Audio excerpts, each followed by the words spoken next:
Hi everybody, Scotty Bacon here, Team Triumph, with another video to help you triumph in or through or beyond some type of challenge. So Melinda and I, my wife and I, we encourage people to watch these videos and hopefully glean some helpful advice in order to triumph in their life. So we know that it's January, and by the way, I'm sorry for all you people that are freezing around the world. We're in Arizona, we've got sunshine.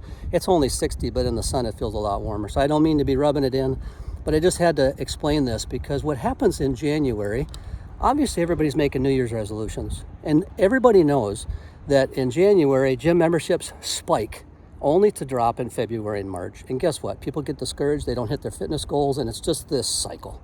So I just wanted to go on record and show you some, or talk about some tips that can really work for you too. So my wife and I were no different. We were super busy running several companies, and we weren't getting to the gym as often as we wanted. So I took some initiative quite a few months ago now, and started doing a small program in the morning. I get up 30 minutes earlier. I know that takes discipline, but I have my prayers, and then I do a 30-minute quick workout before I get ready for the day. And somehow the Lord has made it all work out with my timing because it was my priority. But remember that consistent small steps are what helps you to get to your goal. Think of a cruise ship. It has a tiny little rudder for this ginormous ship, but over time, through consistent small changes and steps, it gets to its destination. So basically what I started doing is I found some programs on YouTube that help me in the morning to be able to do some small fitness things that, I do a 7-minute ab workout, and it's very intense. It's like a HIIT workout where it's super duper intense, but 7 minutes I can crush it and I'm not killing myself. Then I added squats, and I have a 10-minute video that I do that helps me with stretching, everything that I need to do for stretching to prevent injury in my body. And then I added push-ups. And at first, just like in the Army, I was doing them to exhaustion. Maybe I was getting 50 push-ups direct or whatever. But then I found out that I wasn't helping my body any. So what I started to do is implement small, incremental changes, consistent over time. I started by doing sets of 10 reps. And then giving my body 5 or 10 seconds between those to be able to kind of regroup, and then hitting it again.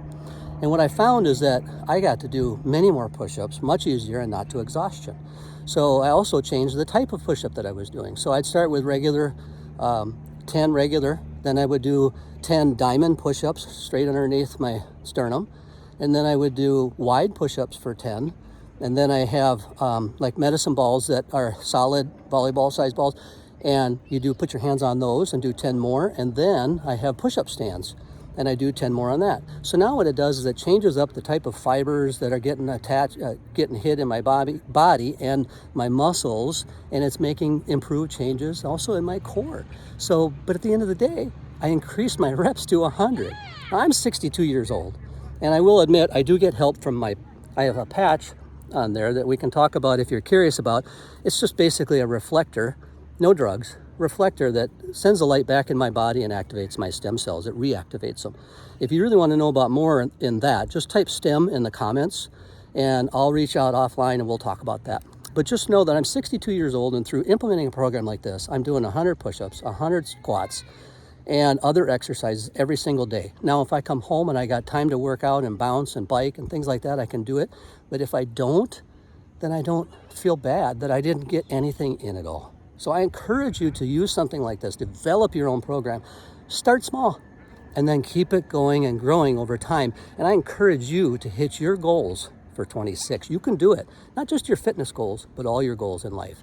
So tune in for more of these. As always, like, share, and subscribe to this so you can get more of these tips that Melinda and I, we love putting these out for people so that you can learn how to implement some things in your life. And feel free to comment on them too.